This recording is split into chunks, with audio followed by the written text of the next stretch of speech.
The rain fell hard on the streets of Manhattan. Craig Bedford stood under the shelter of a tall building, adjusting his designer suit and waiting for his driver. He had just landed from Shanghai after 5 years of building his technology empire across Asia. 5 years of late nights, endless meetings, and massive success. His company was now worth $3.2 billion. He had everything, except the one person who mattered most, his wife, Angela. Craig pulled out his phone and stared at her last message from 5 years ago. "I'll wait for you. Come back soon." That was before everything changed, before his business consumed him, before months turned into years, before his calls went unanswered and his messages were left unread. He had tried calling her 3 months ago when he finally decided to return home. The number was disconnected. He contacted her best friend, Maria. "Craig, you need to come home. Now. Angela. She's not the same." Maria wouldn't say more. She just cried and hung up. The black Mercedes pulled up. "Welcome back, Mr. Bedford," his new driver said. "Where to, sir?" "Home," Craig said quietly. "Take me to Brooklyn, Riverside Apartments." As they drove through the wet streets, Craig's mind raced. What did Maria mean? Was Angela sick? Had she moved on? His heart pounded with fear and guilt. He had left her alone for 5 years, sending money every month but never coming home. Not even for holidays. Not even when she begged. The car stopped in front of his apartment building. Craig stepped out and looked up. The building looked older, more worn than he remembered. He walked to the entrance and pressed the buzzer for apartment 4B. Nothing. He pressed again. Still nothing. "Excuse me," an elderly woman with groceries approached. "Are you looking for someone?" "Yes, Angela Bedford. She lives in 4B. The woman's face changed. She looked sad suddenly. "Oh dear. Angela doesn't live here anymore. She left about 3 years ago." Craig's heart dropped. "Left? Where did she go?" "I don't know, dear. She just stopped coming. The landlord said she couldn't pay rent anymore. They took all her things." "What do you mean she couldn't pay? I sent her money every month. $15,000. Every single month." The woman shook her head slowly. "I'm sorry. I don't know anything about that. All I know is one day she was here, struggling, looking thin and tired. The next day she was gone." Craig felt dizzy. This didn't make sense. He transferred money religiously. He checked his bank statements on his phone. Every transaction showed, "Transfer to Angela Bedford, $15,000. All successful, all delivered. But where did the money go? He called Maria immediately. "Maria, where is Angela?" "Craig," Maria's voice shook. "I tried to tell you. I tried to warn you." "Where is my wife, Maria?" Long silence. Then quietly, "I see her sometimes. Downtown, near 5th Avenue and 34th Street. "What is she doing there?" "Craig," Maria started crying. "Just go. Go and see for yourself. I can't say it." The line went dead. Craig's hands trembled. "Driver, take me to 5th Avenue and 34th Street. Now." Before we continue with Craig's devastating discovery, I need you to do something important. Please subscribe to this channel. It means the world to me and helps me bring you more incredible stories like this one. Also, hit that like button because it truly helps this video reach more people who love emotional storytelling. And drop a comment telling me where you're watching from. I love connecting with viewers from around the world. Now, let's get back to Craig's shocking journey. The drive to Manhattan felt like hours, though it was only 20 minutes. Craig stared out the window, his mind spinning with terrible possibilities. When they arrived at the intersection, he told the driver to slow down.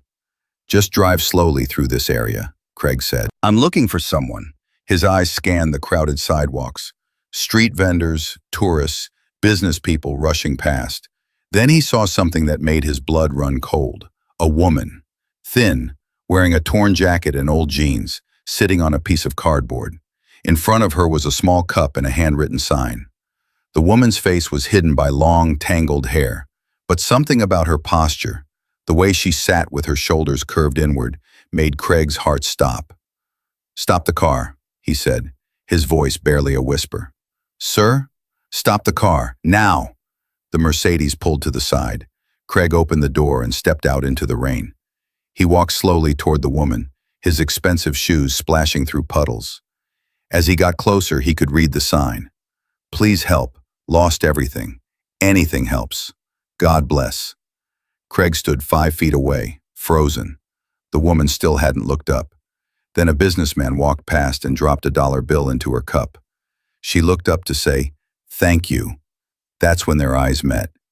Angela. Her face was thin, cheekbones sharp, dark circles under her eyes, her lips cracked and dry. But those eyes, those beautiful brown eyes that he fell in love with 10 years ago, they widened in shock. "Craig?" Her voice was hoarse, barely recognizable. He couldn't speak, couldn't move, couldn't breathe. Angela stood up quickly, her hands shaking. "No, no, you can't see me like this." She turned to run. "Angela, wait!" Craig grabbed her arm gently. She pulled away. "Let me go. Please. You can't. You shouldn't see me like this." "Angela, it's me. It's your husband." She laughed bitterly, tears streaming down her face. "My husband? My husband left me 5 years ago and never came back. I sent money, every month, $15,000. Angela stopped. She turned to face him. "What money, Craig? What are you talking about?" "The money I transferred to your account, every single month for 5 years. She shook her head, confused. "Craig, I never received any money from you. Not once. After you left, the transfers just stopped. I waited 2 months, 3 months. I called you. You never answered. I sent messages. Nothing." "That's impossible. I had to sell everything." Angela interrupted, her voice breaking. "The furniture, my jewelry, my clothes, everything. I called your office. They said you were too busy, too important to talk to me." Craig felt like he was drowning. "Angela, I never said that. I lost the apartment, Craig. I lost everything. I tried to find work, but nobody would hire me. I got sick, really sick. I ended up in the hospital for 2 months with pneumonia. When I got out, I had nothing. No money, no home, no family." "Why didn't you call my parents? Why didn't you?" "Your parents?" Angela laughed through her tears. "Your mother told me I was a gold digger who trapped you. She said you were better off without me.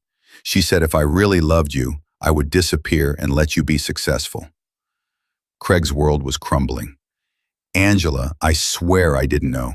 I thought you were receiving the money. I thought you were okay. You thought wrong," she said quietly. "You thought you could send money and that would fix everything. You thought I didn't need you here. You thought success was more important than your wife." Every word was a knife to his heart because she was right. "Where have you been sleeping?" Craig asked, his voice cracking. "Shelters. Sometimes here on the street when they're full." "How long have you been like this?" 3 years, Angela said, staring at the ground. 3 years of cold nights, hunger, fear, and wondering what I did wrong. 3 years of asking God why my husband abandoned me." Craig fell to his knees in the middle of the sidewalk. People walked around them, staring. He didn't care. "Angela, I'm so sorry. I'm so sorry." She looked down at him, tears falling freely now. "Sorry doesn't feed you when you're starving, Craig. Sorry doesn't keep you warm when it's freezing. Sorry doesn't hold you when you're scared and alone. I know I failed you. But please, please let me fix this. Let me make this right." "How, Craig? How do you fix 3 years of suffering? How do you fix the nights I cried myself to sleep? How do you fix the times I thought about ending my life because I had nothing left?" Those last words broke him completely. Craig sobbed openly, his body shaking. "Angela, please, please don't say that, please." If you're still watching at this point, drop a comment with, "I'm enjoying this story." Let's see who's truly following this beautiful story. She knelt down beside him. "Why did you come back, Craig? Why now?" "Because I realized too late that nothing matters without you. The money, the success, the empire I built, it's all meaningless without you. I came back to find my wife, to bring you back home. But instead I find this. I find that I destroyed the only thing that ever mattered." Angela was quiet for a long moment. Then she spoke softly. There's something else you need to know. Craig looked up at her, his eyes red and swollen. I was pregnant, Craig, 4 years ago. I tried to tell you, but you never answered your phone. I sent you messages, emails, everything. The world stopped spinning. Was? Craig whispered. Angela nodded, fresh tears falling. I lost the baby at 5 months. I was alone in the emergency room. No husband, no family, just me and the doctors telling me our daughter was gone. Daughter? We had a daughter, Craig. For 5 months we had a daughter. I named her Grace. Grace Bedford. I buried her at Greenwood Cemetery with the last bit of money I had. Craig couldn't process this, couldn't accept this. He had lost everything. His wife, his child, his soul. I want to die, he said simply. I should die for what I've done to you. No, Angela said, placing her hand on his face. You don't get to take the easy way out. You want to fix this? Then you live with what you've done. You live with the pain, and you figure out how to be human again. Craig looked into her eyes. In them he saw pain, yes, but also something else. A tiny flicker of something that might, with time, become forgiveness. Will you come home with me? He asked. Please. No expectations, no demands. Just come home. Let me take care of you. Let me try to be the husband I should have been 5 years ago. Angela stood up slowly. She looked at her cardboard, her cup with a few dollars, her worn-out shoes. Then she looked at Craig, still on his knees in the rain. Okay, she whispered, but understand something, Craig. The woman you married 5 years ago, she's dead. I'm not her anymore. I'm broken. I'm damaged. I have nightmares. I have scars you can't see. If you want me to come home, you're taking home someone new, someone harder, someone who doesn't trust easily. I'll take whatever you can give me, Craig said, standing up, as long as you give me a chance to make things right. She nodded once. Craig took off his designer jacket and wrapped it around her shoulders. He picked up her cup and her sign. You won't need these anymore. As they walked toward the car, Angela stopped. Craig? Yes? Where did the money go? If you sent it every month, where did it go? Craig pulled out his phone and opened his banking app.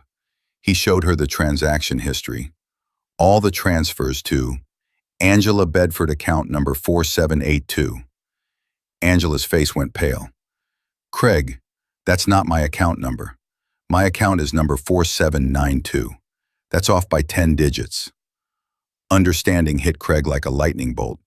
Someone had stolen his money. Someone had redirected nearly $1 million over 5 years. But who? Get in the car, Craig said quietly. We're going to find out who did this. And when we do, they're going to pay for every tear you cried, every hungry night you suffered, every moment you spent on that street. The ride back to Craig's hotel was silent. Angela sat stiffly in the back seat, clutching Craig's jacket around her thin frame. She kept looking out the window, as if expecting to wake up from a dream. Craig couldn't stop staring at her. The hollow cheeks, the way her hands trembled, the fear in her eyes. When they arrived at the Four Seasons Hotel, the doorman rushed to open the door. His professional smile faltered slightly when he saw Angela's appearance, but he recovered quickly. Welcome back, Mr. Bedford. Angela hesitated before stepping out. Craig, I don't belong here. You belong wherever I am, Craig said firmly. Please, Angela, just come upstairs. In his penthouse suite, Angela stood in the middle of the living room, looking completely out of place. The luxury around her, the marble floors, crystal chandeliers, floor-to-ceiling windows overlooking Central Park, seemed to highlight how much she had lost. I'll run you a bath, Craig said gently. You can use anything you need. There are robes in the bathroom, and I'll order some clothes for you. Angela didn't move. She just stood there, tears sliding down her dirty face.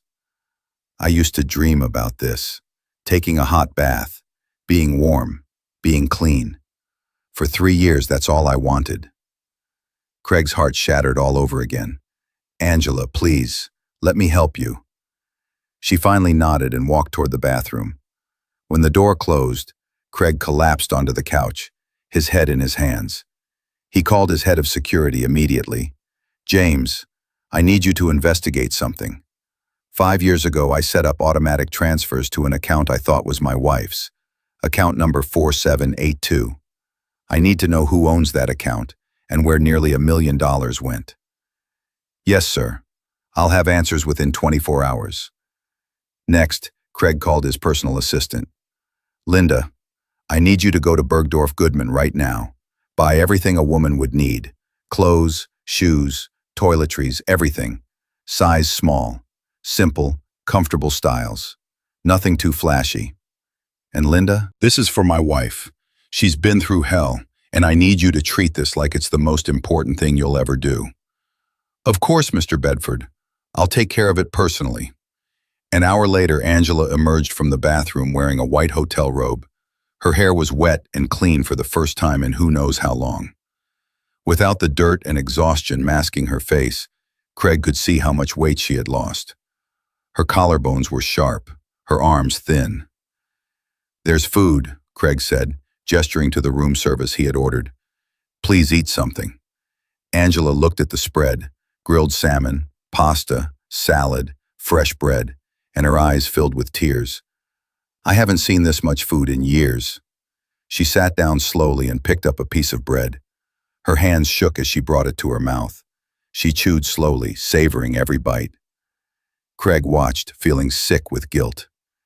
"Angela," he said quietly, "tell me everything. Tell me what happened after I left." She was quiet for a long time, eating slowly. Finally, she began to speak. "The first 3 months after you left, I was okay.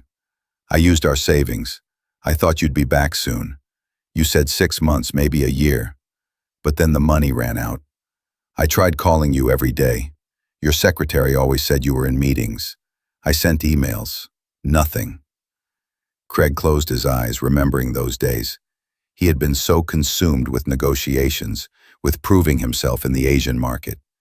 He had told Linda to hold all personal calls until after business hours. But in Shanghai, after business hours meant the middle of the night. By the time he'd finish work, it would be too late to call Angela back. He always told himself he'd call tomorrow.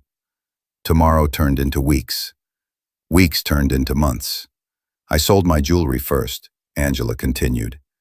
"Your mother had given me some pieces. I sold them to pay rent. Then I sold our furniture, piece by piece. The landlord was patient at first, but after 5 months with no rent, he gave me an eviction notice." "Why didn't you tell me?" "I tried, Craig. I tried so hard. I even flew to Shanghai to find you. Did you know that?" Craig's head snapped up. "What?" "2 years ago, I spent my last money on a plane ticket. I went to your office building. The security guard called upstairs, and your assistant came down. She told me you were too busy.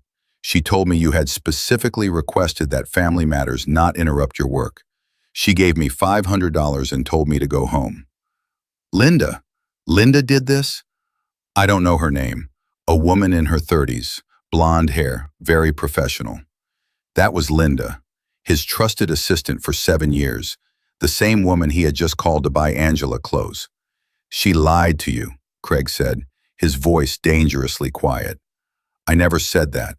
I never knew you came to Shanghai." Angela shrugged. "It doesn't matter now. I went back to New York with nothing. That's when I got sick. I collapsed in the street. Some kind stranger called an ambulance. I spent 2 months in the hospital. They saved my life but gave me a bill for $78,000. I had no insurance. You had canceled it when you left."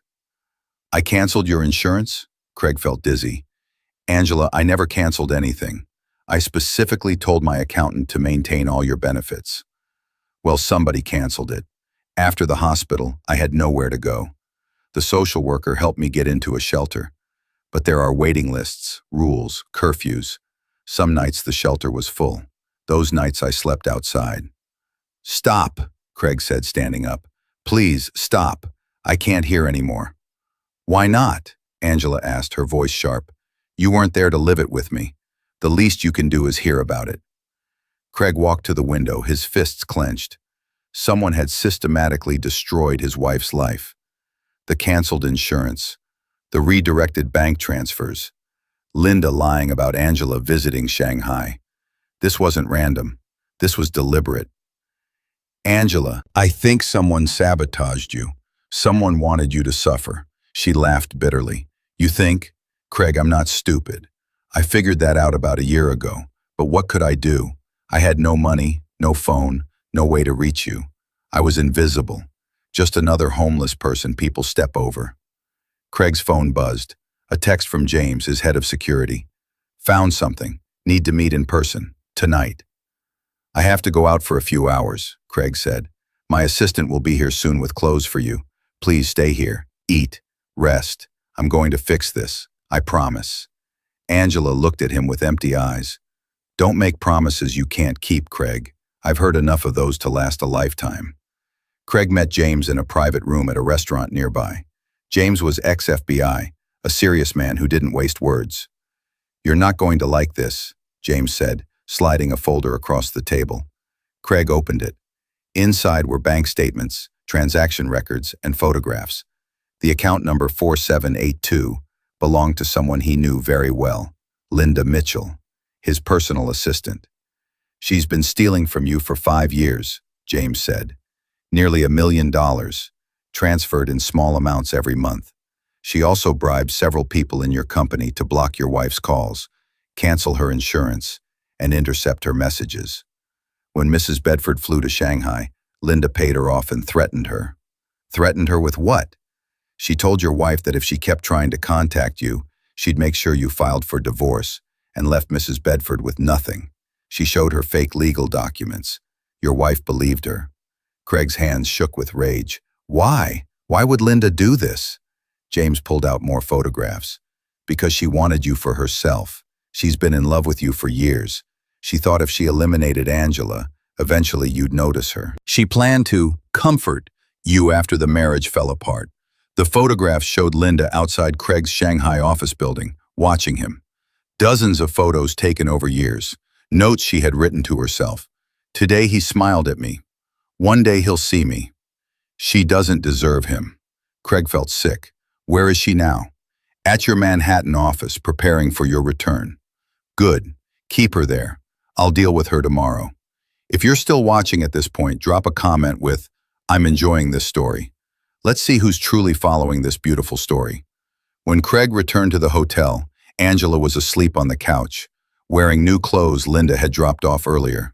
The irony wasn't lost on Craig. The same woman who destroyed Angela's life had just provided her with comfort. He gently covered her with a blanket and sat in the chair nearby, watching her sleep. She looked so fragile, so broken, but she was alive. Despite everything, his Angela was still alive. Around 3 a.m., Angela woke up screaming, No, please, don't take my baby. Grace, Grace. Craig rushed to her side. Angela, wake up. You're safe. You're safe. She opened her eyes, gasping for air, drenched in sweat. For a moment, she didn't recognize where she was. Then she saw Craig and started crying. I dream about her every night, our daughter. I dream that I'm still pregnant, and then I wake up and remember she's gone. Craig held her, rocking her gently. I'm so sorry. I'm so sorry I wasn't there. Do you want to know what she looked like? Angela whispered. Yes, please. She was tiny, perfect little fingers and toes. She had your nose, Craig, your exact nose. The doctor let me hold her. I held our daughter for 2 hours before they took her away. You buried her alone. Angela nodded against his chest.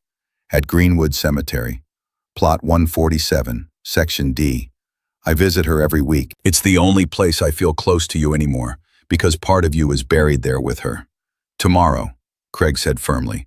Tomorrow we'll visit Grace together, and we'll tell her that her daddy is finally home, that he's sorry it took so long. Angela pulled back to look at him. Craig, what happens next? You think a hotel room and some clothes fix 5 years? No, nothing fixes 5 years, but we can start healing, together. I don't know if I can forgive you. I'm not asking you to, not yet. I'm just asking you to let me try. The next morning, Craig called an emergency meeting at his office. Angela refused to come, so he went alone. When he walked into the conference room, His entire leadership team stood up. "Welcome back, Mr. Bedford." Linda was there, smiling brightly. "Craig, it's so wonderful to have you back. I've prepared all the quarterly reports." "Linda," Craig interrupted, "can you come to my office, please?" "Of course." She followed him cheerfully, completely unaware of what was coming. When they entered his office, James was waiting with 2 police officers. Linda's smile vanished. "Craig, what's going on?" "Account number 4782, Craig said quietly. "Does that number mean anything to you?" Her face went pale. "For 5 years you stole from me. You lied to my wife. You sabotaged her, threatened her, destroyed her life. You made her homeless while you spent my money on designer bags and expensive trips." "Craig, I can explain. You told her I didn't want to talk to her. You told her I wanted a divorce. You canceled her insurance. You blocked her calls. You did everything in your power to erase her from my life." Linda's eyes filled with tears. "Because I love you. I've always loved you. Angela didn't appreciate you. She wasn't strong enough for you. I could have made you so happy." "Happy?" Craig's voice was ice. "You destroyed the person I love most in this world. You almost killed her. My wife spent 3 years on the streets because of you. 3 years. She was weak," Linda spat, dropping her sweet facade. "If she couldn't survive without you, she didn't deserve you."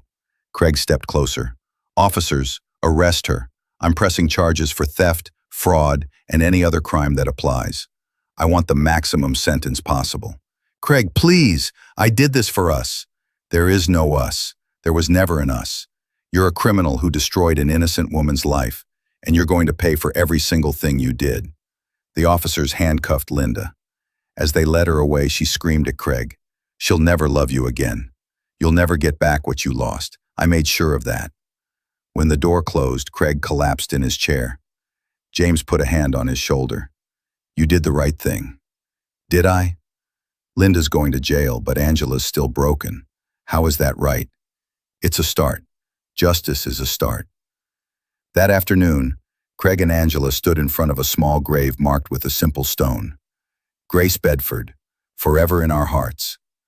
Angela knelt down and placed fresh flowers on the grave. "Hi, baby girl. Mommy brought someone to meet you. This is your daddy.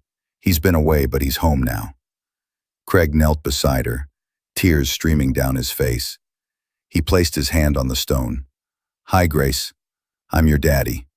I'm so sorry I wasn't here. I'm sorry I let you and your mommy down. But I promise you, I'm going to take care of her now. I'm going to make sure she never hurts again."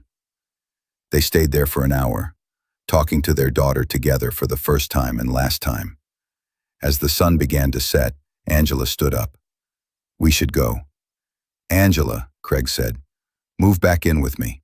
Not as my wife necessarily, not yet, but as my friend. Let me take care of you while you heal." She looked at him for a long moment. "I have conditions. Anything. Separate bedrooms, no expectations.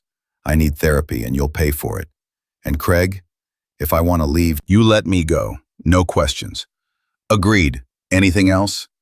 "Yes, tell me the truth. When you were in Shanghai, building your empire, making your billions, were you happy?" Craig thought about those 5 years. The deals, the success, the money pouring in, the way people respected him, feared him, needed him. "I thought I was, but now I realize I was just distracted from the emptiness." "Good," Angela said, "because that emptiness, that's what I lived in every single day. Now you know what it feels like." She walked away toward the car. Craig followed slowly, understanding that healing would take years, maybe a lifetime. But she was alive. They both were alive, and that was enough to start. 3 months had passed since Craig brought Angela home. Home was now a beautiful brownstone in Brooklyn, far from the Manhattan penthouses and corporate towers. Craig had learned that Angela needed quiet, needed space, needed nature. So he bought a place with a garden where she could plant flowers and feel the earth between her fingers again. Angela had her own bedroom on the 2nd floor with windows overlooking the garden. Craig slept downstairs in what used to be a study. They lived like careful roommates, talking politely at breakfast, saying goodnight from opposite ends of the hallway. But slowly, very slowly, things began to shift. Angela started therapy 3 times a week with Dr. Sarah Morrison, a trauma specialist. Craig paid for everything without question. He also started his own therapy because Dr. Morrison insisted. "You can't help her heal if you're broken too," she had told him. One Saturday morning, Craig found Angela in the garden, planting roses. She was wearing simple jeans and a t-shirt, her hair pulled back. She looked healthier now. Her cheeks had color. She had gained weight, but her eyes still carried shadows that might never fully disappear. "Morning," Craig said, carrying 2 cups of coffee.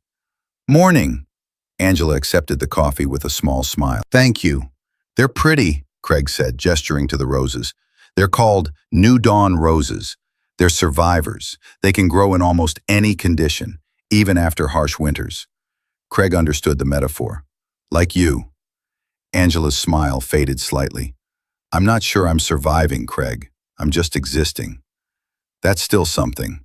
That's still progress." She looked at him carefully. "Dr. Morrison says I'm angry at you, that I need to express it instead of holding it in." Craig set down his coffee. "Okay, tell me. I can take it." "Can you?" Angela challenged. "Can you really take hearing how much I hate what you did? How some days I wake up and I wish I never met you? How I look at this beautiful house and think about sleeping on cardboard? How I see you trying so hard to fix things, and part of me wants to destroy you the way I was destroyed?" Her words cut deep, but Craig didn't look away. "Yes, I can take it, because you deserve to say it, all of it." Angela's eyes filled with tears. "I loved you so much, Craig. I would have waited forever, but you made me feel worthless, like I didn't matter, like I was just something you could leave behind and pick up when it was convenient." "I know. Do you? Do you really know what it's like to be invisible? To stand on a street corner and have hundreds of people walk past you like you're not even human? To be hungry and cold and scared every single day?" "No," Craig admitted. "I don't know, but I want to understand. Help me understand." Angela wiped her tears angrily. "I can't. That's the problem. You can never truly understand unless you live it. And I would never want you to live it, because it's hell, Craig. It's absolute hell." "Then help me carry the weight of knowing I caused it. That's something I can do." Angela stared at him. "Why are you still here? You have your companies, your money, your success. You could have any woman you want. Why stay with someone who might never forgive you?" "Because I don't want any woman. I want my wife, even if she hates me, even if we never share a bed again, even if she leaves tomorrow. I want to be wherever she is." That's not healthy. Maybe not, but it's true. If you're still watching at this point, drop a comment with, "I'm enjoying this story." Let's see who's truly following this beautiful story. That evening, Craig came home late from a meeting to find Angela in his study, looking at something on his computer. She looked up when he entered, tears streaming down her face. "Angela, what's wrong?" She turned the computer screen toward him. "Your emails. 5 years of emails to me that I never received." Craig's stomach dropped. He had forgotten about those. Every night in Shanghai he had written to Angela, telling her about his day, how much he missed her, how he was working hard so they could have a better life. Hundreds of emails. Love letters, really. "Linda hacked your email," Angela whispered. "She intercepted every single one, sent them to a folder you never saw. I found them by accident when I was looking for something else." Craig knelt beside her chair. "Angela, you didn't forget me," she said, her voice breaking. "All this time, I thought you just didn't care. But you wrote to me. Every single day." She scrolled through the emails, reading snippets aloud. "Dear Angela, today I closed the biggest deal of my life, but it felt empty because you weren't here to celebrate with me." Another one. "Angela, I saw a woman wearing a red dress today and I thought of you. Remember our anniversary when you wore that red dress? You took my breath away." "I meant every word," Craig said. "This one is from 3 years ago," Angela said, her voice shaking. "Dear Angela, I tried to call you today, but your phone is disconnected. I'm getting worried. Please call me when you can. I need to hear your voice." I miss you so much it physically hurts. I was desperate by then. I kept calling, kept writing. I didn't understand why you wouldn't respond. Angela looked at him with fresh tears. And I thought you had abandoned me completely. Craig, I was on the street by then, starving, sick, and you were writing me love letters that I never saw. Linda will spend the rest of her life in prison.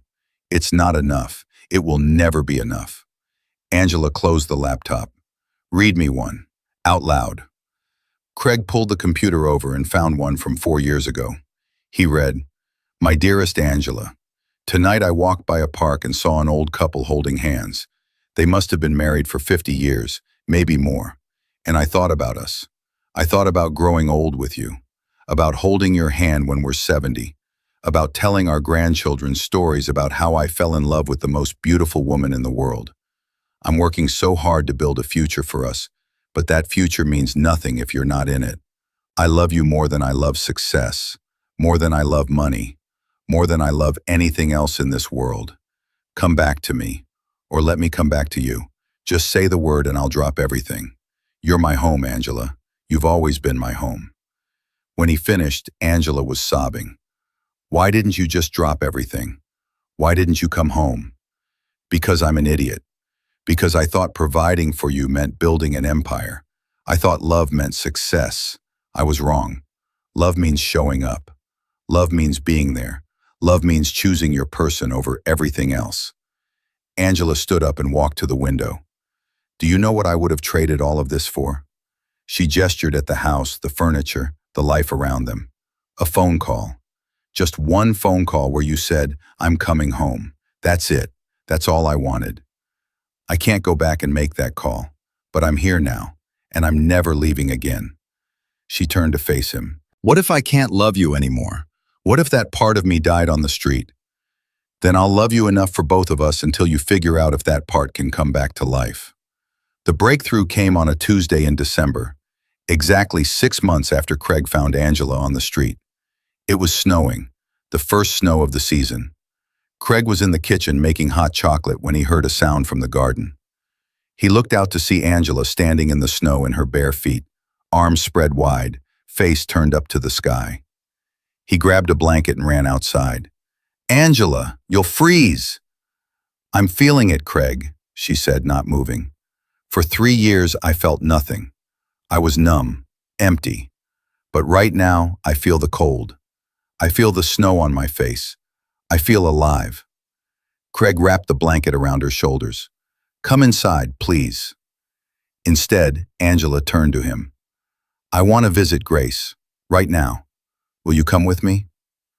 They drove to Greenwood Cemetery in comfortable silence. The snow made everything look peaceful, clean. When they reached Grace's grave, Angela knelt down and brushed snow off the headstone. Hi, baby girl. Mommy's here, and Daddy's here too. She looked up at Craig. Sit with me. Craig knelt beside her in the snow. I need to tell her something, Angela said. I need to say it out loud so Grace can hear, so the universe can hear, so you can hear. Okay. Angela took a deep breath. Grace, my sweet baby. Mommy has been very sad for a long time. Sad about losing you. Sad about what happened with Daddy. Sad about everything. But Dr. Morrison says holding on to anger and sadness doesn't honor you. You were pure love for the 5 months you were inside me. Pure hope, pure possibility. And I want to start living that way again. Not because I've forgotten what happened, but because I've decided that those people who hurt me don't get to win. Linda doesn't get to win. Pain doesn't get to win. And maybe, just maybe, Daddy and I can learn how to be a family again. Not the same family we were before, but something new, something stronger, something that can survive anything because we've already survived the worst. She turned to Craig. I'm not ready to share a bedroom. I'm not ready for romance or grand gestures, but I'm ready to try being a real partner again, to try letting you back in.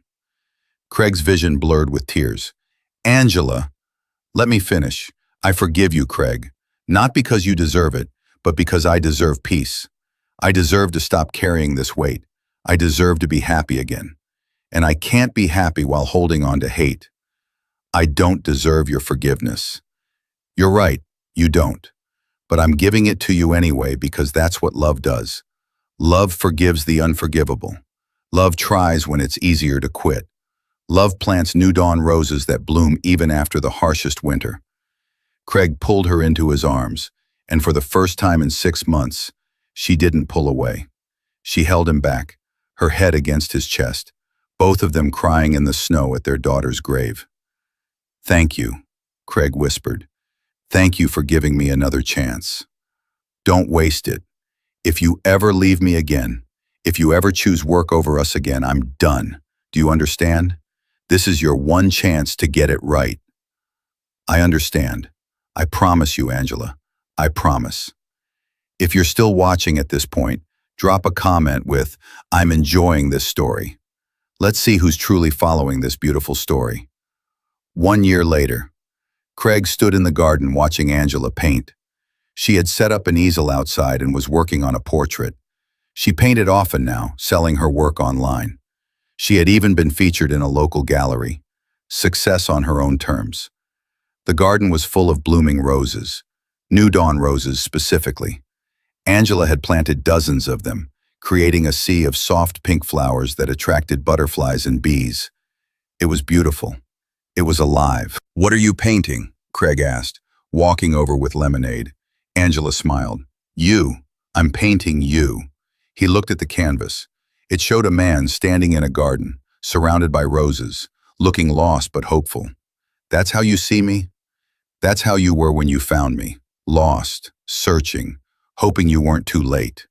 She added another brushstroke. "But look here." She pointed to the background where she was painting a second figure emerging from shadows. "This is me, coming back to life, coming back to you." Craig set down the lemonade and wrapped his arms around her from behind. She leaned back against him comfortably. They stood like that often now, touching, connected, healing together. "I'm proud of you," Eric said, "for surviving, for being strong, for giving me another chance." "I'm proud of us," Angela corrected. "We did this together. The healing, the work, the forgiveness. It wasn't just me or just you. It was us choosing each other every day." "Hey, I have something for you." Craig pulled out a small box. Angela turned around, curious. Inside was a key. "What's this?" "Our new shelter opened downtown yesterday. It's called Grace's House. 24 beds, full kitchen, therapy services, job training programs. Everything people need to get back on their feet. And I want you to run it."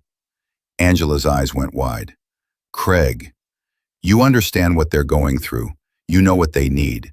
You can help them in ways I never could. What do you say?" I say yes. "Yes, absolutely yes." They kissed, a real kiss, full of promise and hope. When they pulled apart, Angela laughed. "You know what's funny?" "What?" "If all of this hadn't happened, the pain, the street, the suffering, I would never have become this person. I would never have known my own strength. I would never have learned to fight.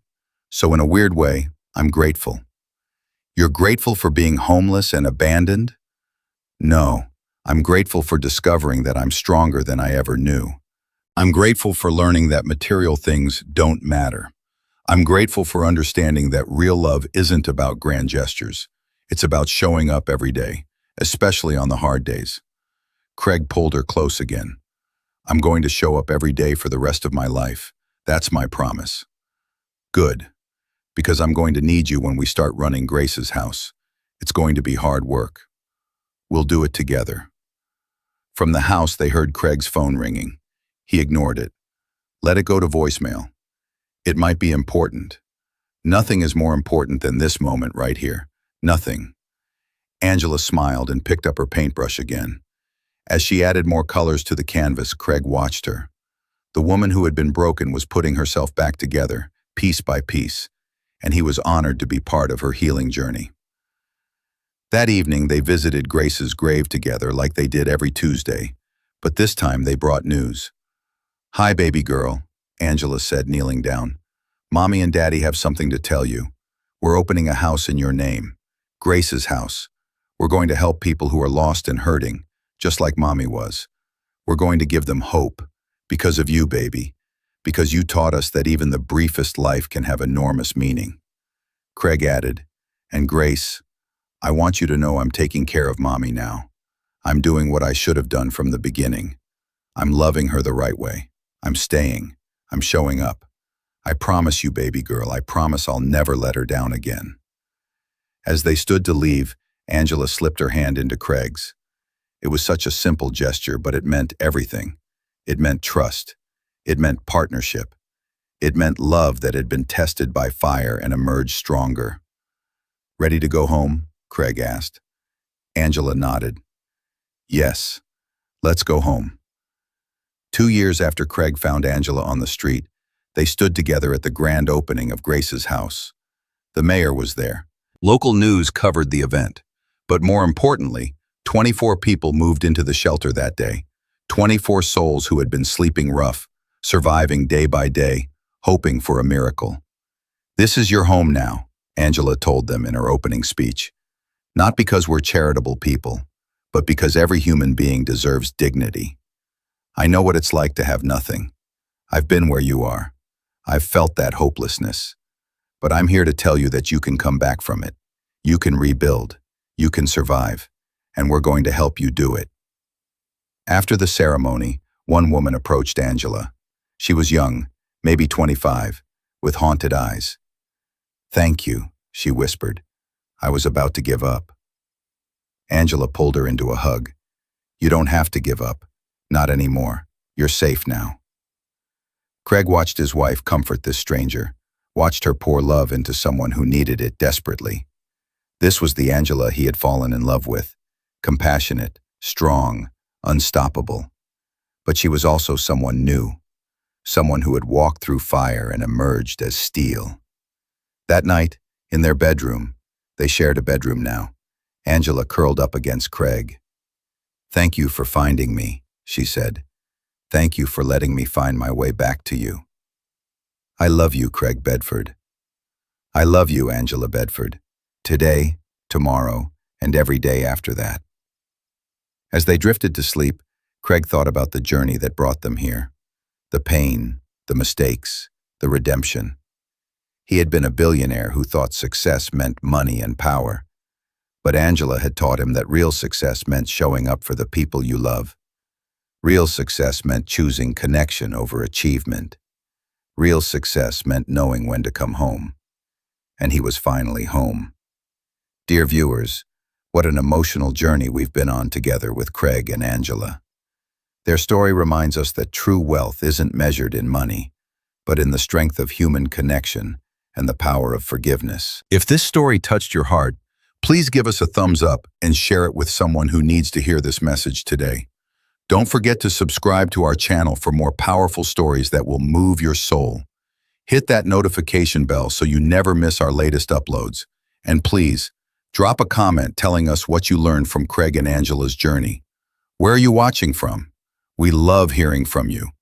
Thank you for being part of this community. And remember, it's never too late to come home to the people who matter most. Stay blessed, and we'll see you in the next story.